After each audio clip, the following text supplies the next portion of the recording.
this represent some kind of fundamental shift? Are we seeing a fundamental change?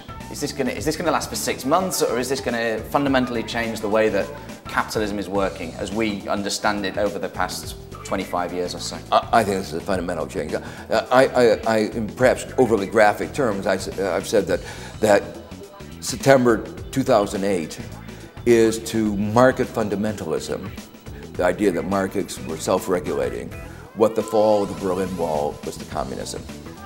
That before the fall of the Berlin Wall, we all understood that communism couldn't work. You know, the fundamental flaws in that economic ideology. But the fall of the Berlin Wall was a defining event that marked the end of that ideology. Mm-hmm. The same thing, anybody who studied market fundamentalism saw the way it failed in Latin America, saw the way it failed all over the world, in the countries in transition to a market economy, realized the inherent flaws in market fundamentalism. But unfortunately, not everybody recognized that, and people like Greenspan did not recognize that. September 2008 marks the end of that religion. And what will replace it? I mean, we're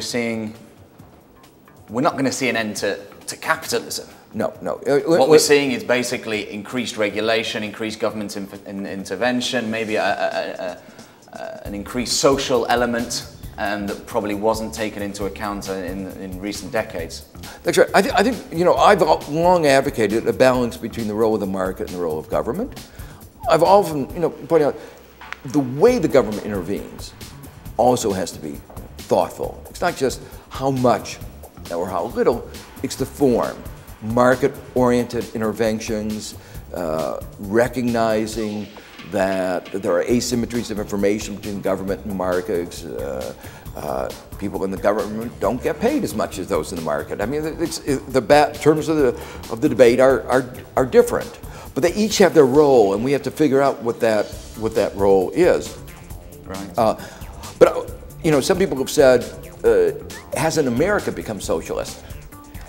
No, this is not true. What this is another form of corporate welfarism in the United States. It's another version of bailouts to corporations that we've seen in, for instance, the increase in agricultural subsidies that hurt so many other countries around the world, the protection of steel industry.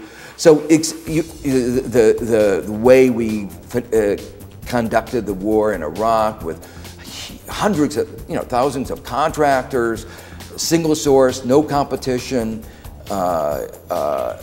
contracts that have led to Halberton stock tripling. You know, this is what it's about. It's not what you would say is a social democratic model, a model that concerns ordinary individuals. I think that there is going to be a political reaction to this, and a view that we have to redefine the balance. We don't want government in the business of insurance, lending. This is not the government business, but we have to have government involved, because otherwise we're going to have bailouts like the kind that we've had and had repeatedly. Because we've had government bailouts in Indonesia, Korea, Thailand, and these have been US government and IMF bailouts of Wall Street for their bad lending. And I could go on. Mexico, Russia, Brazil, you know. As you're talking about, just to finish, mentioning these other countries, just taking a more global perspective for a minute, what do you see as the long-term implications for this, both financial and political, for the global economy? Do you see potentially a shift in the balance of the political and economic power away from the states to other regions, potentially China in the East, or maybe even Latin America? Those two elements, the political elements and the financial elements, looking in the sort of the mid to longer term. Clearly there's a shift. Again, many of the things have been going on already, but this is a marking point. Inevitably, that means a shift in economic power and in political power. And America's influence has largely been based on soft power. I mean, I think too much, you know, we sometimes think of the role of our military power, but in fact our military power, we recognize since the Vietnam War is very circumscribed, and the Iraq War has made that even more evident. We can't even win a clear victory of a country with 10% of the population and 1% of the GDP.